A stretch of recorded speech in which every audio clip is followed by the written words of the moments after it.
Hello students, आज हम लोग क्लास 10th साइंस चैप्टर 10 का पार्ट 4 पढ़ने जा रहे हैं। प्रतिबिंब, इमेज। तो इमेज क्या होता है?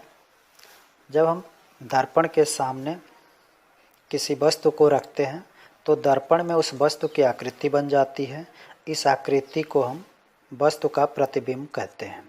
जैसे आप अगर दर्पण के सामने खड़े होते हैं तो आपकी सेम आकृति दर्पण में बन जाती है। तो जो दर्पण में आकृति बनती है वह आपका प्रतिबिंब होगा। अब इसके बाद से ये जो प्रतिबिंब बनता है यह दो तरह का हो सकता है, एक वास्तविक प्रतिबिंब और एक आभासी प्रतिबिंब। तो चलिए देखते हैं वास्तविक प्रतिबिंब, रियल इमेज। रियल इमेज यानी वास्तविक प्रतिबिंब क्या होता है? तो जब प्रकाश की किरणें परावर्तन के पश्चात प्रतिबिंब के किसी बिंदु पर वास्तव में मिलती है तो बनने वाला जो प्रतिबिंब होता है वह वास्तविक होता है। जैसा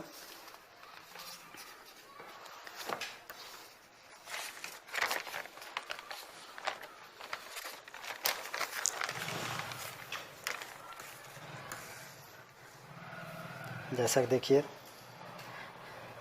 यह वस्तु ए बी रखा गया है और इसका जो प्रतिबिंब ए बी बन रहा है ये वास्तव में आके यहाँ पे काट रहा है, और जब यहाँ वास्तव में काटेगा इस पॉइंट पर जो प्रतिबिंब बनेगा ये वास्तविक होगा।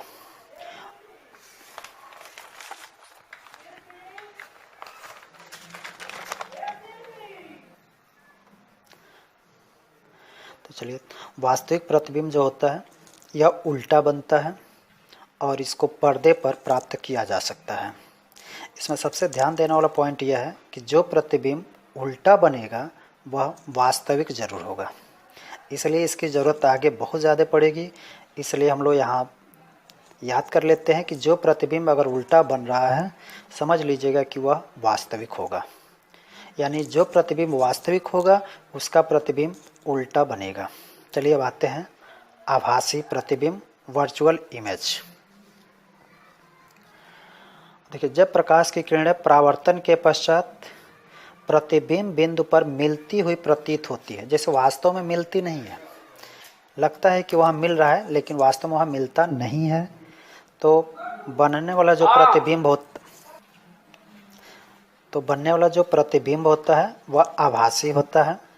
यह अधिकतर सीधा बनता है और इसको पर्दे पर प्राप्त नहीं किया जा सकता है। जैसा कि यहाँ ध्यान दीजिए, यहाँ जो वस्तु ए बी रखा गया है इसका जो प्रतिबिंब, जो वस्तु ए बी है इसका प्रतिबिंब ए डैश बी डैश बन रहा है, क्योंकि ये जो किरणें हैं इधर आ नहीं रही हैं, क्योंकि इधर कलई कर दिया गया है तो प्रकाश की किरणें इधर तो जा नहीं सकती हैं, इसलिए इसको डॉटेड लाइन से दिखाया गया है। और डॉटेड लाइन यह शो करेगा कि इधर जाके लग रहा है कि यहाँ मिलेंगी लेकिन वास्तव में ये मिल नहीं रही हैं, आभास हो रहा है कि ये किरणें जाके यहाँ मिल रही हैं, इसलिए ऐसे प्रतिबिंब को हम लोग आभासी प्रतिबिंब कहते हैं। और यह प्रतिबिंब जो बनता है वो सीधा बनता है और इसको पर्दे पर